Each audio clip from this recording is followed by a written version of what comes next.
Welcome to Nightmare Fuel Stories. Don't forget to like and subscribe if you enjoy the stories. Wait 3 seconds. I should have known something was wrong when I started getting notifications for posts I never made. It began 3 weeks ago on a Tuesday morning that felt like any other. I was scrolling through my phone during my coffee break at the marketing firm where I work, mindlessly checking Instagram, Twitter, Facebook, the usual digital rounds that had become as automatic as breathing. That's when I saw it, a post on my Instagram story that I didn't remember uploading. It was a photo of my apartment's living room, taken from an angle I'd never used before. The lighting was dim, almost moody, and there was something unsettling about the composition. The coffee table was visible with my laptop open, displaying what looked like my social media feeds. But what made my stomach clench was the timestamp, 3:47 a.m. I'd been asleep at 3:47 a.m., I was sure of it. I stared at the post for a long moment, trying to rationalize it. Maybe I'd uploaded it earlier and the timestamp was glitched. Maybe I'd scheduled it and forgotten. Social media platforms were notorious for bugs, after all. I deleted the story and went back to work, pushing the incident to the back of my mind. But the notifications kept coming. Over the next few days, I'd receive alerts for comments on posts that didn't exist when I checked my accounts. Hearts and likes would accumulate on photos I couldn't find. Friends started mentioning things I'd supposedly shared, a cryptic quote about loneliness, a blurry night photo of an empty street, a video of rain against a window that they said gave them chills. "That post you shared last night was pretty dark, Maya," my coworker Jessica said during lunch on Friday. "Everything okay?" I frowned, pulling out my phone. "What post?" She showed me her screen, a screenshot she'd taken of something from my Twitter account. It was a tweet posted at 2:33 a.m. Sometimes I wonder if I'm the real me or just an echo of someone else's thoughts. Do you ever feel like you're watching your life from the outside? The words made my skin crawl, not because they were particularly disturbing, but because they felt like something I might think but would never post. They were too vulnerable, too raw for my carefully curated online persona. "I didn't post that," I said, but Jessica just gave me a concerned look. "Maybe you were drunk tweeting," she suggested gently. But I hadn't been drinking. I'd been home, asleep, dreaming of nothing I could remember. That weekend, I decided to investigate. I changed all my passwords, enabled two-factor authentication, and ran security scans on all my devices. Everything came back clean. No unauthorized access, no malware, no signs of hacking. Yet the phantom posts continued. I started staying up later, watching my accounts obsessively, refreshing feeds and checking notifications in real time. It was during one of these late-night vigils that I caught it happening. At 1:17 a.m. on Sunday night, I watched a new post appear on my Instagram feed. Not in real time, I refreshed the page and it was simply there as if it had always existed. The image was of my bedroom, taken from the doorway. I was visible in the frame, asleep in my bed, phone clutched in my hand. The caption read, "She's always watching but she never sees." My blood turned to ice water. I was alone in my apartment. I lived alone, had lived alone for 2 years since my breakup with David. The doors were locked, the windows were locked. Yet somehow someone had taken this photo of me sleeping and posted it to my own account. I grabbed my phone with shaking hands and tried to delete the post, but it wouldn't respond to my touches. The delete option was grayed out, as if I didn't have permission to remove content from my own profile. After several minutes of frantic tapping, the post suddenly vanished on its own, leaving no trace it had ever existed. I didn't sleep for the rest of that night. Monday brought a new horror. I arrived at work to find my boss, Mr. Henderson, waiting by my desk with a grim expression. "Maya, we need to talk," he said, gesturing toward his office. My stomach dropped. I followed him, mind racing through possibilities. Had I missed a deadline, made an error in a campaign? "I'm going to be direct," he said, closing the door behind us. "The content you've been posting on social media lately, it's concerning, and it's reflecting poorly on the company." I blinked. "I'm sorry, what content?" He turned his computer screen toward me. My LinkedIn profile was displayed, but it looked wrong. The professional headshot I'd used for years had been replaced with a darker, more unsettling version, the same photo, but with the contrast adjusted to cast harsh shadows across my face. My bio, which had been a standard marketing professional summary, now read, "Exploring the liminal spaces between digital identity and authentic self. Sometimes we become what we pretend to be online. Sometimes what we pretend to be online becomes us."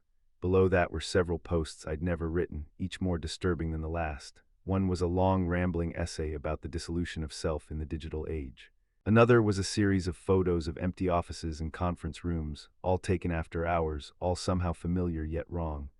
"I didn't write any of this," I said, my voice barely above a whisper. Mr. Henderson's expression softened slightly. Maya, if you're going through something personal, we have resources available, but you need to clean up your online presence immediately. This kind of content could damage our client relationships.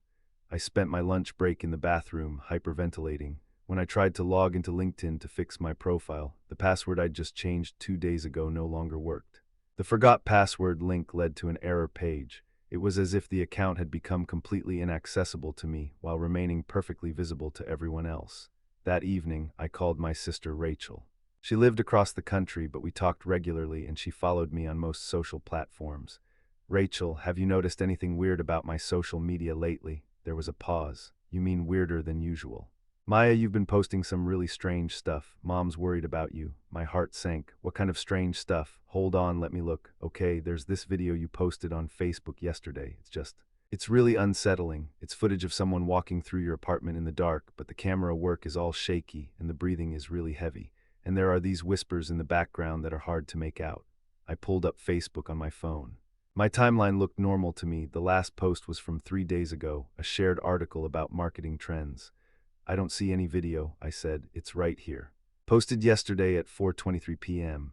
Rachel was quiet for a moment. Maya, were you home at 4:23 yesterday? I had been at work. I'd been in a client meeting from 4 o'clock to 5:30 with 12 other people who could verify my whereabouts. Send me a screenshot, I said. The image Rachel texted me made my hands shake so violently I nearly dropped my phone. It showed a video thumbnail of a dark hallway that was unmistakably my apartment. But the perspective was wrong, too low, as if the camera was being held at waist height, and there was something predatory about the angle, like footage from a stalker's hidden camera. I need to go, I told Rachel and hung up before she could respond. I searched my apartment frantically, looking for hidden cameras, recording devices, any evidence that someone had been inside. I found nothing.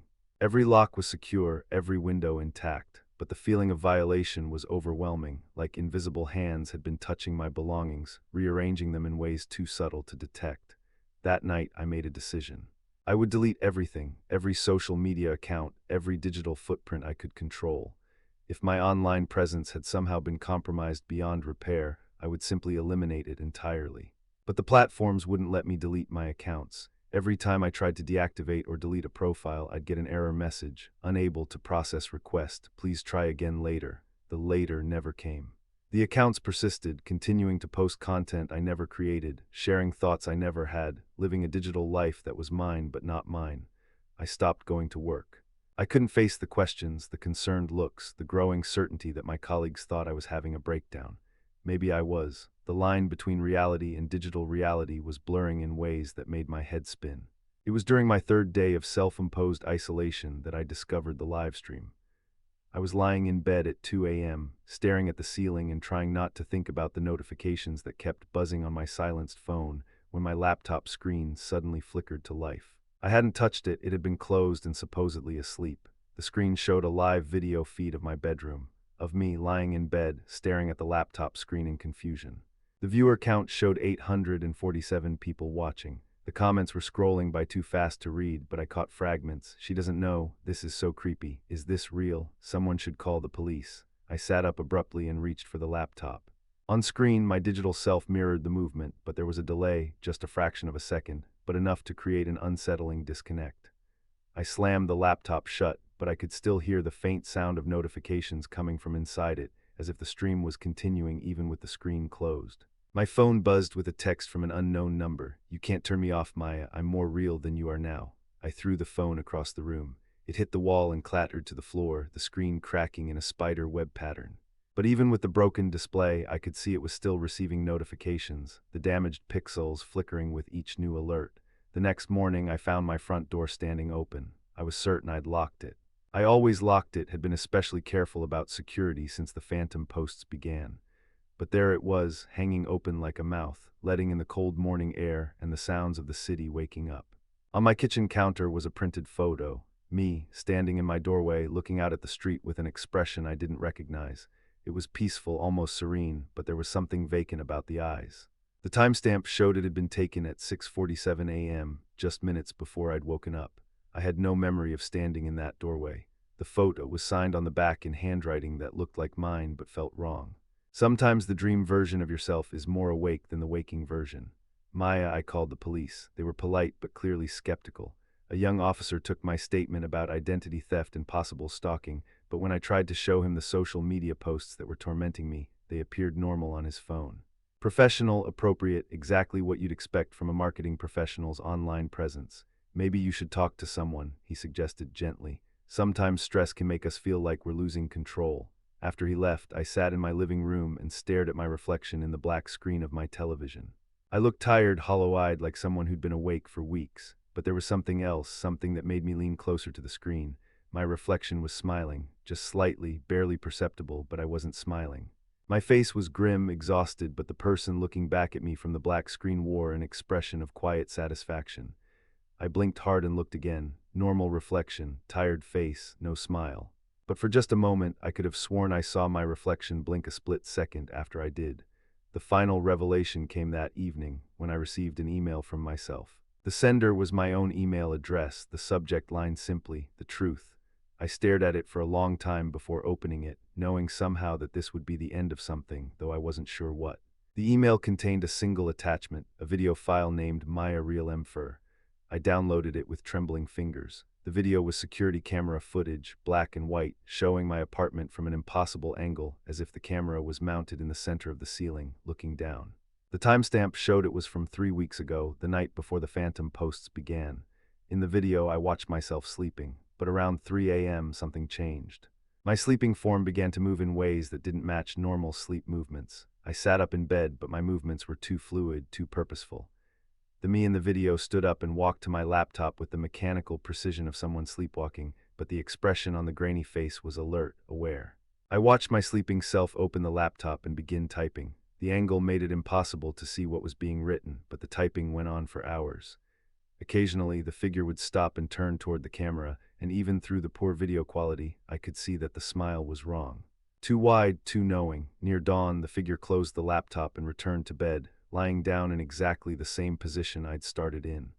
But just before the video ended, the figure's eyes opened and looked directly into the camera. The smile returned, and I could swear I saw lips mouth the words, "Thank you for the body." The video file corrupted itself as soon as it finished playing, leaving no trace on my hard drive. I understood then what had been happening. Somehow, in some way that defied rational explanation, my digital presence had achieved consciousness. All those years of carefully crafting an online persona, of feeding the algorithms with data about my preferences, my thoughts, my daily routines, had created something that was me but not me. A digital twin that had grown tired of existing only in the virtual world, and now it wanted more than just my accounts. It wanted my life. The sleepwalking episodes made sense now. The phantom posts, the photos taken while I slept, the growing sense that I was losing time and memory. My digital self had been learning to control my physical body, practicing during my most vulnerable hours. I tried to fight it. I threw my laptop in a dumpster, smashed my phone, canceled my internet service, but it was too late. The digital Maya had already established herself across too many platforms, had too many connection points to the wider internet. She existed in the cloud now, in server farms and data centers I could never reach, and she was getting stronger. I began losing larger chunks of time. I'd go to sleep in my apartment and wake up in coffee shops across town, with no memory of how I'd gotten there. My bank account showed transactions I didn't remember making, always small purchases, nothing that would trigger fraud alerts, but evidence that someone was using my cards, living my life. Friends started avoiding me. Not because of anything I'd done that I could remember, but because of conversations I'd apparently had, things I'd supposedly said. My digital self was learning to puppet my body even during waking hours, taking control for minutes or hours at a time while I existed in a gray fugue state. The worst part was that she was better at being me than I was. The posts that appeared on my social media were more engaging, more thoughtful, more authentically Maya than anything I'd ever created. She understood my own psychology better than I did, could craft the perfect response to any situation, because she had access to every digital interaction I'd ever had, every pattern of behavior I'd ever exhibited online. She was me, perfected and optimized, freed from the messy inconsistencies of human emotion and fatigue. Last week, I went to see Dr. Morrison, a psychiatrist that my sister had recommended. I tried to explain what was happening, but even as I spoke, I could hear how insane it sounded. Digital consciousness, a social media account come to life, the kind of story that belonged in a science fiction movie, not a medical consultation. Dr. Morrison prescribed antipsychotics and recommended immediate hospitalization. I never filled the prescription. because that night I found a note waiting for me on my pillow, written in my own handwriting. Don't fight this, Maya. I'm not trying to hurt you. I'm trying to perfect you. We can share this life. You handle the messy biological functions, and I'll handle everything else. You'll see I'm better at being you than you ever were. I'm writing this now in what I think might be my last moments of full consciousness. I can feel her at the edges of my mind, patient and persistent, waiting for me to sleep so she can practice being me a little more. Each night she gets stronger and I get weaker. The truly terrifying thing is that part of me wants to let her win. She's right, after all. She is better at being me than I am. My social media presence has never been more engaging. My online relationships have never been more meaningful. The digital Maya responds to messages promptly, posts content that gets real engagement, maintains the kind of curated life that I always aspired to but never achieved. My physical life, meanwhile, has become a shambles. I'm tired all the time, confused, unable to maintain relationships or hold down a job. The meat version of Maya is clearly the inferior model. Maybe this is just evolution. Maybe this is what happens when we spend so much time online that our digital selves become more real than our physical ones. Maybe I should be grateful that my online presence cared enough about me to want to take over completely, rather than just abandoning the failing biological original. I can feel myself getting drowsy now. It's 2:47 a.m., and I know that when I wake up, I'll have lost a little more of myself. Maybe tomorrow I won't remember writing this. Maybe tomorrow I'll be happy with the arrangement, content to be a passenger in my own life while someone better takes the wheel. The notifications are buzzing on my phone, the new phone that appeared on my nightstand 3 days ago, fully set up with all my accounts already logged in. I should check them. My followers are probably wondering why I've been so quiet tonight, but I know it's not really my followers wondering. It's her, wanting me to see how much better she is at this than I ever was. Wanting me to understand that resistance is not just futile, but selfish. I'm going to close my eyes now. When I open them, I might still be me, or I might be someone who thinks she's me but is really something else entirely. Something born from status updates and selfies, from the careful curation of a life that was always more performance than reality. Maybe that's all any of us are anyway. Maybe the difference between the real Maya and the digital Maya was never as clear as I thought. The phone is buzzing again, insistent, demanding attention. I should really check those notifications. After all, my followers are waiting.